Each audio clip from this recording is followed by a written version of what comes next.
Eh, Terima kasih buat Bu Nia ya yang telah memberikan kesempatan kepada saya untuk menyampaikan materi. Mungkin saya meminta tolong kepada Bu Penny untuk meng-add yang laptop saya, Bu, biar presentasinya dari netbook masuk ke Ibu ya. Nanti kan bolanya dikesituin aja. Bolanya dipindah ke yang baru aja, Bu.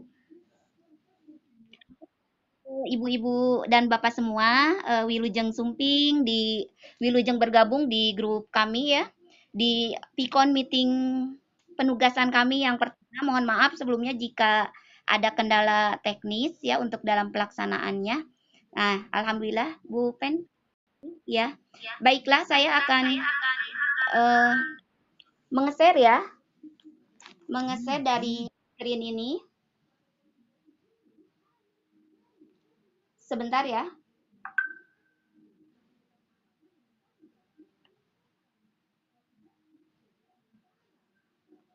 Nah, ini adalah judul dari apa yang akan saya paparkan ya teman-teman semuanya. Ini buat selamat datang. Oh, nggak ada suaranya? Ada suaranya nggak, Bu? Ada suaranya nggak? Nggak.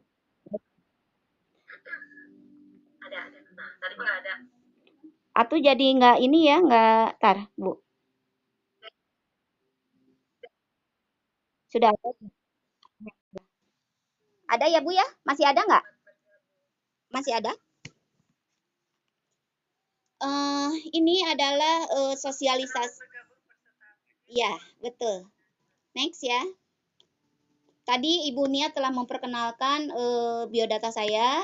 Saya pribadi terus terang kenapa mengambil judul dengan STBM ini berhubung karena memang PAUD kita ini berdiri di kantor RW ya, tempatnya itu di kantor RW, makanya namanya Pos PAUD Melati 1 dan kegiatannya itu terintegrasi dengan Posyandu. Sehingga kami di sini apa namanya banyak kegiatan yang terintegrasi dengan yang lain seperti PKK kecamatannya, Himpaudi kecamatannya, Pokjanalnya, MPPI-nya, semua itu saling terkait ya, saling berhubungan. Baiklah, kita langsung saja ke agenda berikutnya yaitu sosialisasi sanitasi total berbasis masyarakat atau STBM yang akan disampaikan oleh saya pribadi, Adelia Komalasari dari Pospaud Melati 1. Kenapa mengambil ini ya? Ada apakah dengan STBM ini ya? Bahwa kita ketahui sanitasi itu merupakan kebutuhan dasar sebagai konsekuensinya pemerintah harus mendorong terpenuhinya kebutuhan tersebut. Sehingga saat ini akses sanitasi masih belum memadai, sementara prasarana dan sarana yang terbangun banyak yang tidak berfungsi atau tidak memenuhi persyaratan ya.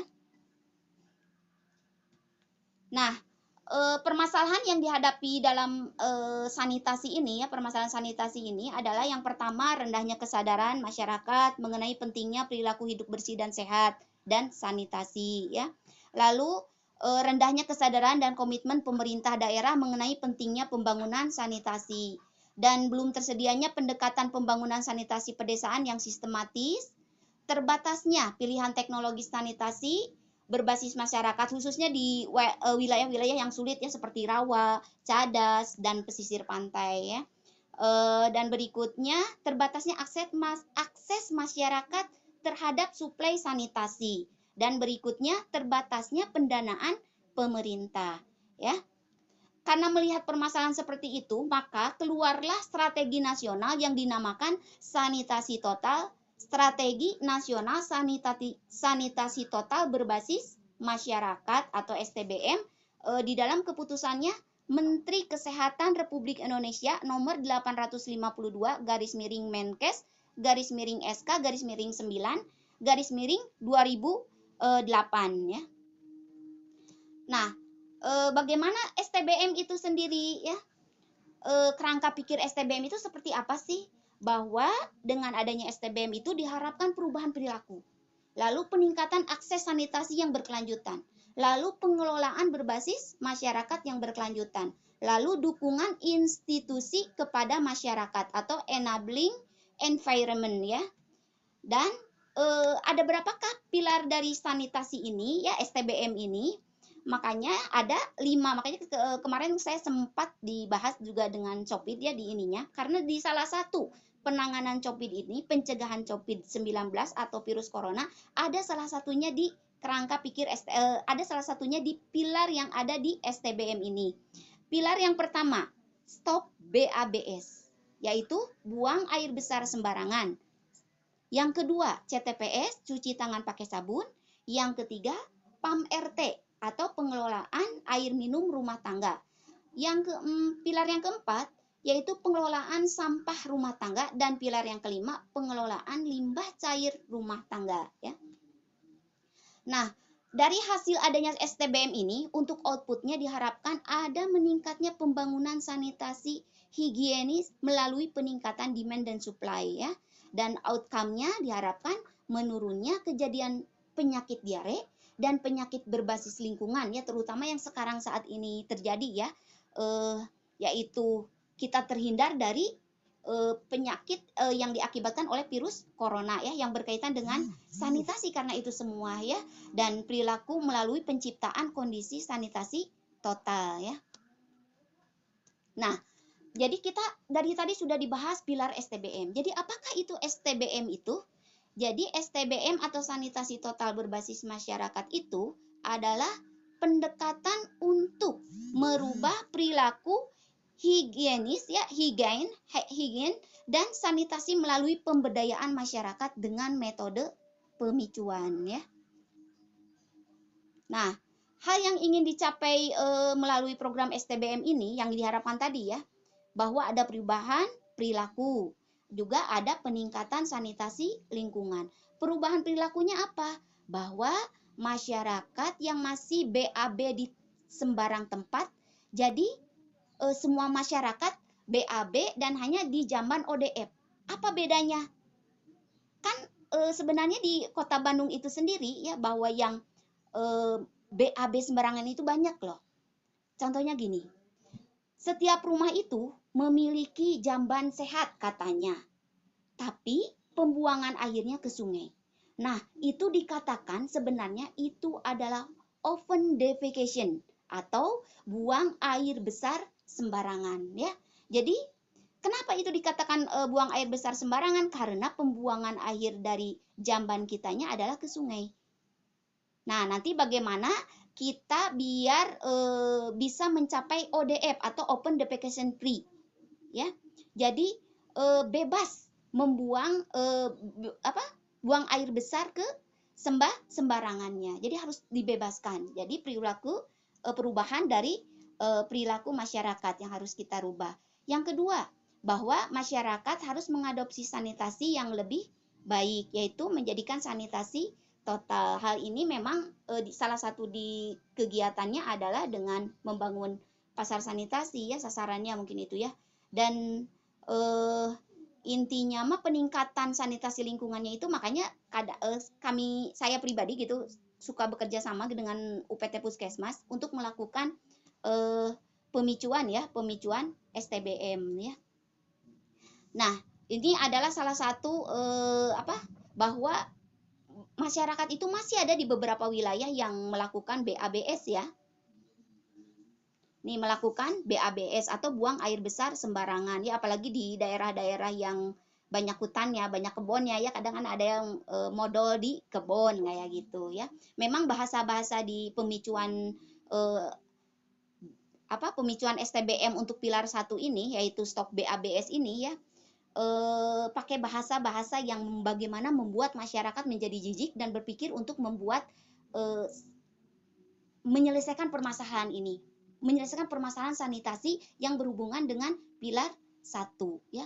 Makanya nih, ini ada yang di checklist ya, yang di checklist ini adalah dengan solusinya itu adalah dengan cara membuat jamban dengan tangki septic tank ya.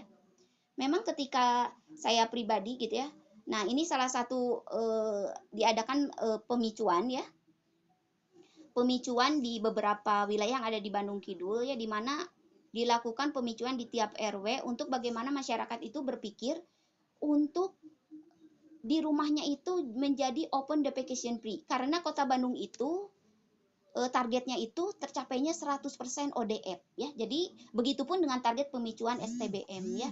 Itu. Jadi open defecation free itu apa sih sebenarnya? Di mana kondisi ketika setiap individu dalam komunitas tidak buang air besar sembarangan ya. Adapun memang kendalanya ketika kami tanya, Ibu siap membuat septic tank? Tidak. Jawabannya tidak. Kenapa tidak, Bu? Karena tidak punya dana, karena tidak punya lahan, ya itu kebanyakan seperti itu. Makanya pemerintah Kota Bandung memiliki program ya untuk ODF ini, agar mencapai 100% ODF ini untuk wilayah itu mengadakan septic tank komunal. Jadi satu septic tank besar bisa memuat untuk beberapa kakak ya. Itu salah satu solusi untuk yang mungkin belum bisa semuanya, tapi memang yang lebih baik itu kesadaran masyarakatnya sendiri gitu. Dimulai dari diri kita sendiri ya.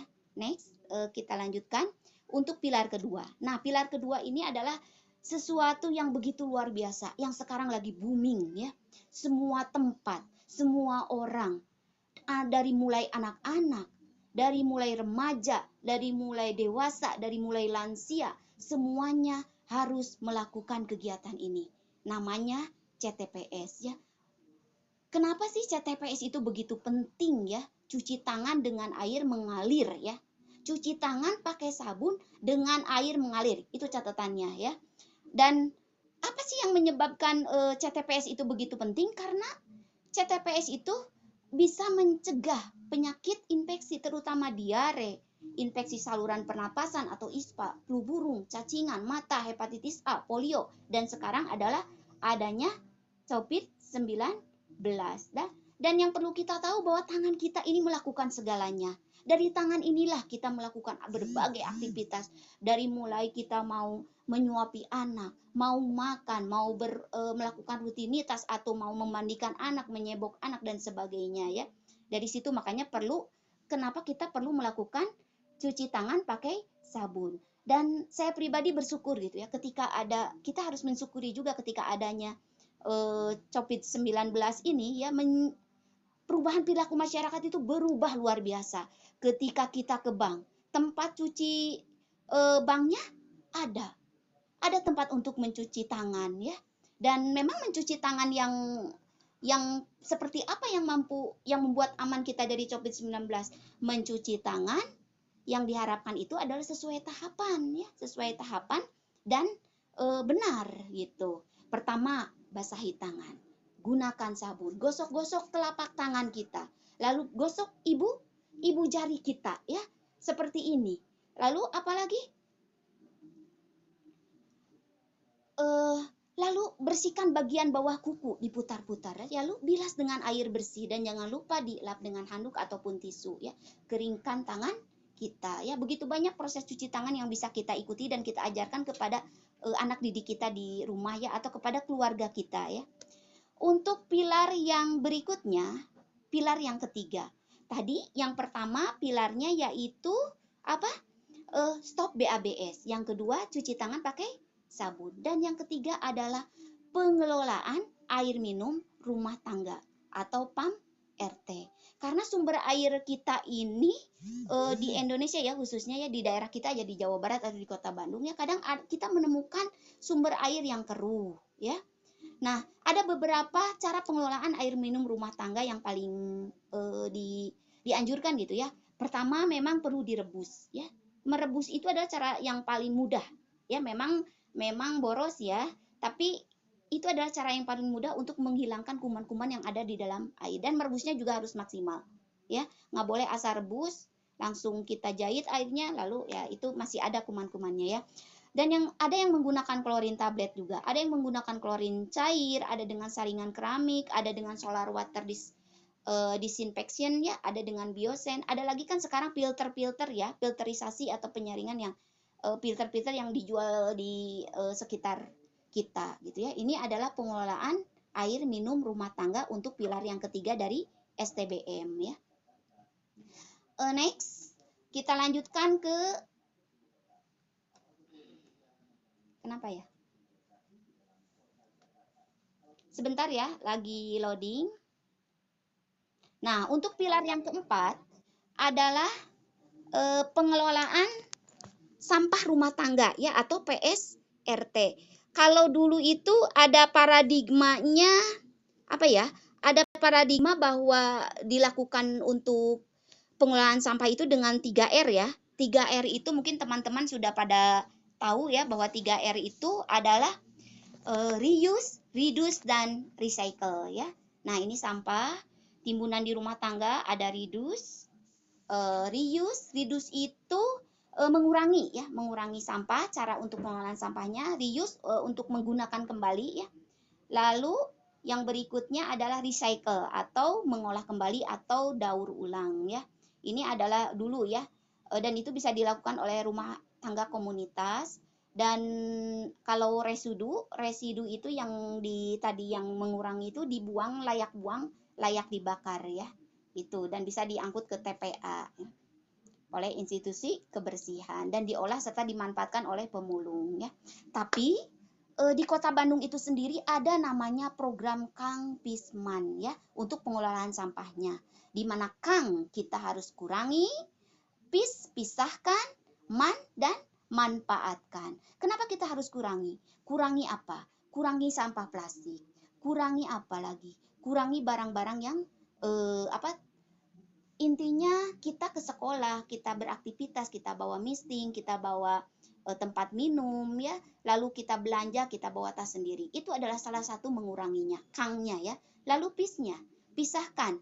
Pisahkan itu kita di rumah juga ya, selain di kantor-kantor, di tempat-tempat sarana umum kan sudah mulai 3 tempat ya untuk memisahkan. Jadi memisahkan antara sampah organik, sampah anorganik, dan sampah residu ya atau sampah yang beracun ya, bukan residu ya, maksudnya sampah beracun. Jadi itu apa sih sampah beracun? Kan kalau organik itu ibu dan bapak pasti sudah tahu ya bahwa organik itu mah termasuk bahan makanan yang biasa kita makan, sisa-sisa di dapur ya, itu bisa termasuk sampah organik. Dan sampah anorganik itu sampah plastik, kertas dan sebagainya, botol dan sebagainya. Kalau yang sampah beracun seperti bekas pampers ya, seperti bekas baterai dan sebagainya, hal-hal yang seperti itu ya.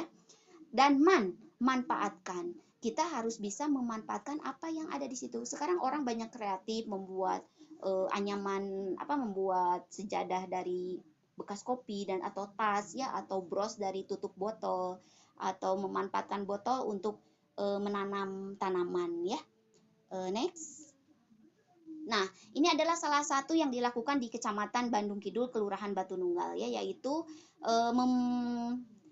menginformasikan ya kepada masyarakat untuk membuat loseda. Apa itu loseda?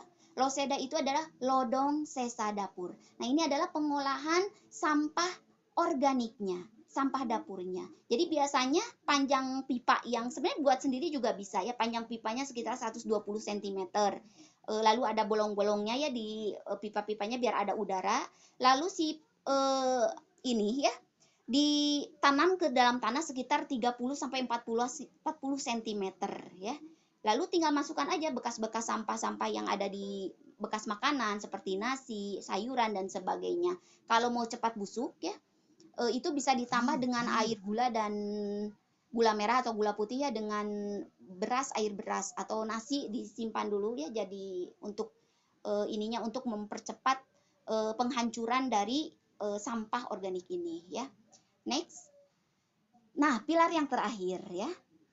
Pilar yang terakhir itu pengelolaan limbah rumah tangga. Seperti air limbah dari kamar mandi, cucian ya, dan yang lain-lain yang intinya yang bukan dari jamban.